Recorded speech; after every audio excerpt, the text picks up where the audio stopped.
Hello welcome to AKSIS APSC group 2 mains AP హిస్టరీకి సంబంధించి daily మనం క్లాసెస్ చెప్పుకుంటున్నాం. ఈరోజు టాపిక్ వచ్చేసి ఇక్ష్వాకులపై నుంచి ముఖ్యమైనటువంటి ప్రశ్నలు డిస్కస్ చేసే ప్రయత్నం చేస్తాను. సో ప్రశ్నలతో పాటు ఇతర అంశాలని కూడా ఎక్కువగా ఇన్ఫర్మేషన్ మీకు ఇవ్వడానికి ప్రయత్నం చేసే చర్య. అండ్ ఇంకొకటి ఏపీ ఏపీఎస్సి గ్రూప్ 2 కావచ్చు and TSPSC group 2 new batches. So భవిష్యత్తులో ఎవరైనా రాబోయేటువంటి నోటిఫికేషన్స్కి సంబంధించి ప్రిపేర్ అవ్వాలనుకున్నట్టయితే 27th అంటే కమింగ్ డేస్లో కంపల్సరీగా ఈ యొక్క బ్యాచ్ అనేటువంటి స్టార్ట్ అవుతుంది. న్యూ బ్యాచ్ ఇది. ఎక్స్క్లూజివ్గా ఇంగ్లీష్ మీడియం వారికి ప్రోగ్రామ్ అంతా డిజైన్ చేయడం జరిగింది. మెటీరియల్ కూడా ప్రొవైడ్ చేయడం జరుగుతుంది. సో కంప్లీట్గా డీటెయిల్స్ అనేటువంటి మీకు ఇక్కడ ఇవ్వడం జరిగింది. అండ్ ఈవెన్ గ్రూప్ 1 ఏపీఎస్సి కావచ్చు టీఎస్పీఎస్సి కావచ్చు గ్రూప్ 1 నోటిఫికేషన్ మళ్ళీ కొత్తగా వచ్చేటువంటి అవకాశం ఉంటుంది కాబట్టి ఏపీలో. అండ్ ఈవెన్ భవిష్యత్తులో 1 year తర్వాత అయినా టీఎస్ గవర్నమెంట్ అనేటువంటిది కూడా ఇచ్చే అవకాశం ఉంటుంది కాబట్టి సో ఫ్యూచర్ ప్లాన్ ఎవరైతే చేసుకోబోతున్నారో సో వారందరికీ కూడా న్యూ బ్యాచెస్ అనేటువంటి లాంచ్ చేయడం జరుగుతుంది. సో డీటెయిల్స్ కోసం ఈ యొక్క నెంబర్స్కి మీరు డైరెక్ట్గా కాల్ చేయొచ్చు. Let's start the first question. ఇక్ష్వాకులకు సంబంధించి ఈ క్రింది వాణిలో అవాస్తవమైనది అంటే మీనింగ్ ఏంటి, ఇన్కరెక్ట్ స్టేట్మెంట్ ఏంటి అని అడుగుతున్నాను నేను. ఇన్కరెక్ట్ స్టేట్మెంట్ అంటే తప్పుగా ఇచ్చినటువంటి స్టేట్మెంట్ ఏంటో గుర్తించాలి అంటున్నాను. సో అన్ట్రూ అంటే తప్పుగా ఇచ్చినటువంటి స్టేట్మెంట్ ఏంటి, identify which of the following is untrue regarding Ikshvakus. వీరపురుష దత్తుడి యొక్క అల్లూరి శాసనం ప్రకారం వీరు శాతవాహనులకి సామంతులు. కరెక్టే కదా. వీరపురుష దత్తుడు చాలా చాలా ఇంపార్టెంట్ పర్సనాలిటీ, గొప్పవాడు కూడా. ఇక్ష్వాకుల్లో కల్లా వీరపురుష దత్తుడు అనగానే మనకి గ్రేటెస్ట్ అని చెప్పాలన్నమాట. Greatest of the all Ikshvaki kings. And ఇంకొక విషయం ఏంటంటే ఈ యొక్క వీరపురుష దత్తుడిని అశోకుడిగా కూడా మనం పరిగణించడం జరుగుతుంది, ఎందుకంటే బౌద్ధ మతాన్ని బాగా ప్రచారం చేశాడు కాబట్టి. ఇక్ష్వాకు అనేటువంటి పేరు ఇక్షు పదం నుండి వచ్చింది. ఇక్షు అనగా చెరకు. మనకి సోర్సెస్లో అంటే ఇక్ష్వాకులకు సంబంధించినటువంటి సోర్సెస్లో ఇక్షు అనగా వాళ్ళకి సంబంధించినటువంటి చెరకు అంటాం, అది కూడా కరెక్టే. తర్వాత వీరి కాలంలో అమరావతి సుప్రసిద్ధ విద్యా కేంద్రంగా వర్ధిల్లింది. యాక్చువల్గా ఇక్ష్వాకులు లేదంటే శ్రీ పర్వతీశ్వరులు అంటాం. అంటే నాగార్జునకొండ పరిసరాల నుంచి క్యాపిటల్ సిటీగా శ్రీ పర్వతం అనేటువంటి దాన్ని క్యాపిటల్ సిటీగా చేసుకొని పరిపాలించిన వాళ్ళుగా చెప్పుకుంటాం. సో ఈ నాగార్జునకొండ ప్రాంతంలో ఈ యొక్క విశ్వవిద్యాలయం అనేటువంటిది కూడా ఈ యొక్క శ్రీపర్వత విశ్వవిద్యాలయం అనేటువంటిది కూడా ఏర్పాటు చేశారు. అంటే విద్యా కేంద్రంగా అమరావతి కాదు, నాగార్జునకొండ. విద్యా కేంద్రంగా అమరావతి కాదు, నాగార్జున నాగార్జున కొండగా చెప్పుకుంటాం. ఈ మూడో స్టేట్మెంట్ రాంగ్ అన్నమాట. ఎందుకంటే వీరి కాలంలో అమరావతి సుప్రసిద్ధ విద్యా కేంద్రం కాదు, నాగార్జున కొండగా చెప్పుకుంటాం. ఇక్షు అంటే చెరుకు చిహ్నాన్ని తమ తెగ చిహ్నంగా చేసుకోవడం వల్ల వీరు ఇక్ష్వాకులు అయ్యారని ప్రముఖ చరిత్రకారుడు బిఎస్ఎల్ హనుమంతరావు గారు చెప్పారంట. మనకి సోర్సెస్లో ఇది కూడా కరెక్టే. అంటే రాంగ్ స్టేట్మెంట్ వచ్చేసి ఓన్లీ మూడోది మాత్రమే రాంగు. ఇక్కడ మీరు చూడొచ్చు, ఇక్ష్వాకులు అనగానే మనకు గుర్తు రావాల్సినటువంటి అంశం ఏంటంటే వీరు అధికారికంగా అంటే అఫీషియల్గా వీరు ఫాలో అయినటువంటి మతం ఏంటంటే శైవ మతం అండి. వీరు అధికారికంగా ఫాలో అయినటువంటి మతం శైవ మతం అంటాం. చాలా చాలా ఇంపార్టెంట్. వీరు ప్రోత్సహించినటువంటి మతాలు వచ్చేసి బౌద్ధ మతం, వైష్ణవ మతం కూడా. అండ్ అదేవిధంగా వీరి యొక్క రాజ చిహ్నం వచ్చేసి సింహం అనేటువంటిది రాజ చిహ్నంగా చెప్పుకోవచ్చు. సింహం అనేటువంటిది రాజ చిహ్నం. అండ్ ఈ ఇక్ష్వాకులకు సంబంధించినటువంటి మూల పురుషుడు వచ్చేసి అంటే స్థాపకుడు అని చెప్పుకోవచ్చు. స్థాపకుడు ఎవరంటే వాసిష్ఠపుత్ర శ్రీ శాంతమూలుడు అనేటువంటి వ్యక్తి. వాసిష్ఠపుత్ర శ్రీ శాంతమూలుడు. వాసిష్ఠపుత్ర శ్రీ శాంతమూలుడు చాలా చాలా ఇంపార్టెంట్. ఈయన ఫౌండర్. నెక్స్ట్ వీళ్ళకి సంబంధించినటువంటి మరొక అంశం ఏంటంటే అధికారిక భాష ఏంటంటే ప్రాకృత్ అనేటువంటిది అధికారిక భాషగా చెప్పుకుంటాం. అండ్ మొదటగా ఆంధ్రదేశంలో సాంస్క్రిట్లో శాసనాలు వేయించినటువంటి వ్యక్తులు ఎవరంటే వీరే అండి. సో సాంస్క్రిట్లో శాసనాలు వేయించినటువంటి వ్యక్తులుగా కూడా చెప్పుకుంటాం. సాంస్క్రిట్లో ఇన్స్క్రిప్షన్స్ అనేటువంటివి ఆంధ్రదేశంలో మొదటగా వేయించినటువంటి వ్యక్తులు ఎవరంటే వీరు. అంటే వీరి శాసనాల్లో కీలకంగా ఎక్స్క్లూజివ్గా అంటే ప్రత్యేకంగా తెలిసేటువంటి అంశం ఏంటంటే శాసనాల్లో వారాలు, తిథులు, నక్షత్రాల గురించి కూడా మెన్షన్ చేయడం జరిగింది. అది వీరి యొక్క ప్రత్యేకత. అండ్ ఇక్ష్వాకుల్లో గొప్పవాడు వచ్చేసి వీరపురుషదత్తుడు, చివరివాడు వచ్చేసి రుద్రపురుషదత్తుడు అని చెప్పుకుంటాం. ఇక్కడ కన్ఫ్యూజ్ అవ్వదు. వీరుడు అంటే గొప్పవాడు, రుద్రపురుషదత్తుడు చివరివాడుగా చెప్పుకోవాలి.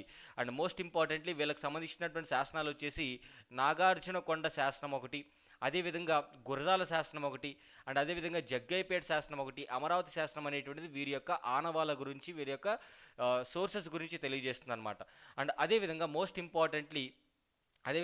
ఇంపార్టెంట్లీ నెక్స్ట్ మీరు చూడాల్సినటువంటి ప్రశ్న, ఇక్ష్వాకులకు సంబంధించి సరి అయినది గుర్తించండి అంటారు. ఇక్ష్వాకులకు సంబంధించి కరెక్ట్ స్టేట్మెంట్ అడుగుతున్నాను ఇక్కడ నేను.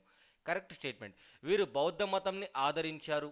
కరెక్టే, వీరు బౌద్ధ మతాన్ని ఆదరించారు, కానీ అధికారిక మతం ఏంటంటే శైవ మతం అనేటువంటిది అధికారిక మతంగా చెప్పుకుంటాం.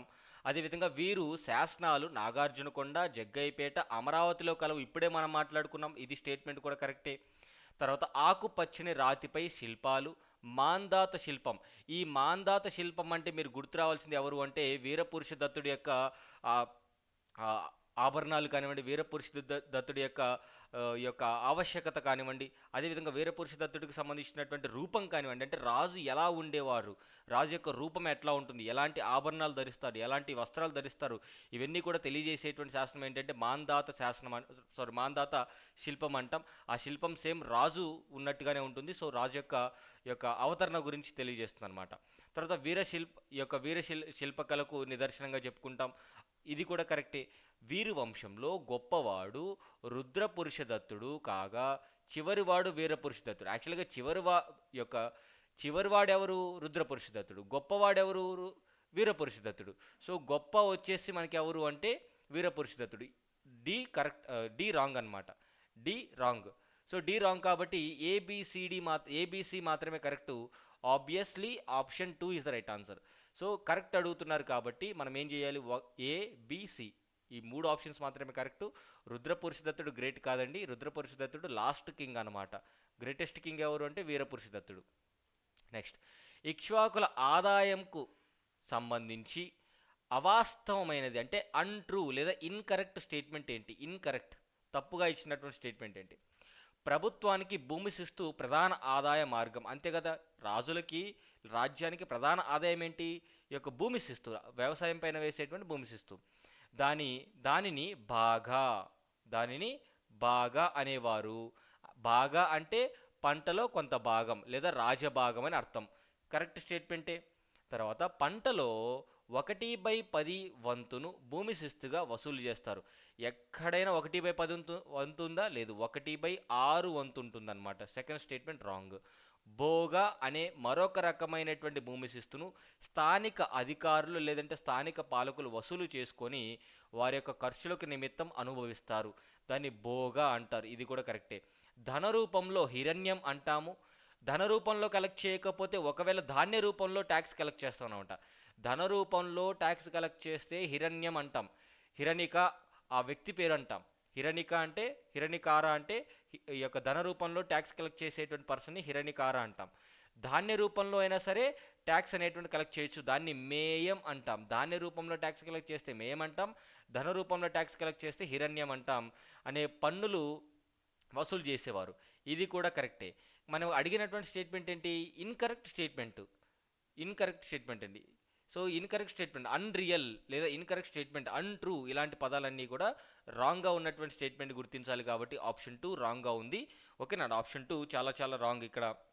ఎందుకంటే 1/6 అనేదే ఉండేది, ఈవెన్ శాతవాహన టైం పీరియడ్ నుంచి కూడా ఉండేది. ఇక్ష్వాకుల ఆదాయాన్ని ఎలా ఖర్చు చేసేవాళ్ళు? ఉదాహరణకి ఇక్ష్వాకులకి 100 రూపాయలు వచ్చిందనుకోండి ట్యాక్స్ రూపంలో. ఈ 100 రూపాయలని 4 రకాలుగా విభజించుకునేవాళ్ళు. ఒక భాగం వచ్చేసి ప్రభుత్వ నిర్వహణకి, సైన్య పోషణకి, పెద్ద ప్రభుత్వ ఉద్యోగులకు జీతపత్యాలు ఇచ్చేవాళ్ళు. అంటే 25% వాళ్ళకు ఖర్చు పెట్టేవాళ్ళు. Very good. దేవాలయ నిర్మాణాలకి, దైవారాధనకి, ఊరేగింపులకి, ఉత్సవాలకి, అంటే కంప్లీట్గా దైవ కార్యక్రమాలకి 25% ఖర్చు పెడతారు. కవులకి, పండితులకి, మహామేధావులకి, అదేవిధంగా పోషకులకి వాళ్ళకి ఒక 20% ఖర్చు పెడతారు. ఇంకొక 25% ఏంటంటే పేదవారికి దాన ధర్మాలు, వెల్ఫేర్ యాక్టివిటీస్ చేయడం కోసం మరొక 25% ఖర్చు పెడతారు. సో ఇక్కడ ఇచ్చినటువంటి పైవన్నీ కరెక్టేనా? కరెక్ట్ స్టేట్మెంటే. So obviously all of the above are the correct అవుతుంది. అండ్ ఇంకొక విషయం ఏంటంటే ఇక్కడ పన్నులకు సంబంధించి, ఆదాయానికి సంబంధించి మనకి ఎగ్జామినేషన్ పాయింట్ ఆఫ్లో అడిగేటువంటి అంశాలు కొంచెం గుర్తుపెట్టుకోవాలి. నా రుద్రపురుషదత్తుడికి సంబంధించి సరికానిది గుర్తించండి. రుద్రపురుషదత్తుడు అంటే ఎవరు? లాస్ట్ కింగ్ అనమాట, చివరివాడు. సో చివరివాడు అంటే ఈయన తర్వాత వంశం అనేది అంతరించిపోయింది. మంచికల్లు శాసనం ప్రకారం పల్లవ వంశస్థాపకుడైన సింహవర్మచే ఇతడు ఓడించబడ్డాడు. కరెక్టే కదా. ఈయన మంచికల్లు శాసనం ప్రకారం, మంచికల్లు శాసనంలో సింహవర్మ అనేటువంటి పల్లవరాజు ఇతన్ని ఓడించినట్టు మెన్షన్ చేశారు. కరెక్ట్ స్టేట్మెంటే.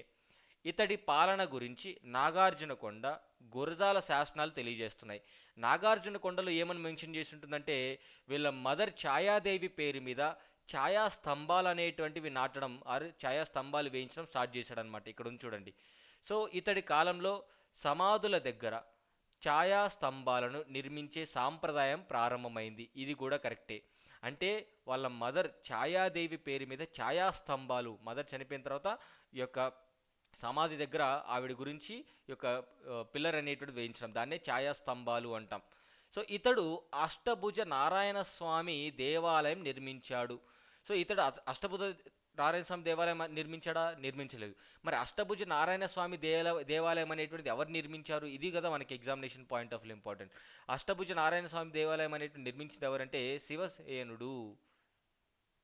శివసేనుడు అభీరరాజు అభీరరాజు అభీరరాజు యొక్క సేనాధిపతి, అభీరరాజు యొక్క ఆర్మీ జనరల్ అయినటువంటి శివసేనుడు ఈ యొక్క అష్టభుజ నారాయణ స్వామి దేవాలయం అనేటువంటిది నిర్మించడం జరిగింది. చాలా ఇంపార్టెంట్ మనకి. ఇది ఈయన టైం పీరియడ్లోనే కాదు, అసలు రుద్రపురుష దత్తుడి టైం పీరియడ్లో కాదు. సో ఇది మనం గుర్తుపెట్టుకోవాలి. సో అంటే ఇక్కడ ఆప్షన్ 4 అనేది రాంగ్ అవుతుంది. ఆప్షన్ 4 అనేది రాంగ్ అవుతుంది. సో ఇవి ఇక్ష్వాకులకు సంబంధించి కొన్ని ప్రశ్నలు, చాలా ఇంపార్టెంట్ ప్రశ్నలుగా చెప్పుకోవచ్చు. ఛాయాస్తంభాలు అనేటువంటివి ఎవరి టైం పీరియడ్లో వేయించారు? రుద్రపురుష దత్తుడు. ఈయన ఇంకొక విషయం, ఈయన ఎవరి చేతిలో ఓడిపోయారు అంటే సింహవర్మ చేతిలో ఓడిపోవడం జరిగింది. దాని గురించి తెలియజేసేటువంటి శాసనం మంచికల్లు శాసనం. సో ఇక్ష్వాకులకు సంబంధించి శాసనాలు చాలా ఇంపార్టెంట్. అండ్ అదేవిధంగా వారు చేసినటువంటి గొప్ప గొప్ప పనులు, దేవాలయాలు నిర్మించడం కానివ్వండి. ఎందుకంటే భారతదేశంలోనే ఇక్ష్వాకులు మొదటిసారిగా టెంపుల్స్ అనేవి నిర్మించాడు. మట్టితో నిర్మించడం జరిగింది నాగార్జున కొండలో. ఆ తర్వాత రోజుల్లో దృఢంగా కేవ్ టెంపుల్స్ అంటే కొండలను తొలిచి టెంపుల్స్ నిర్మించింది ఎవరంటే విష్ణుకుండీసు. సో నెక్స్ట్ టాపిక్తో మళ్ళీ కలుద్దాం. Thank you so much. Have a nice day.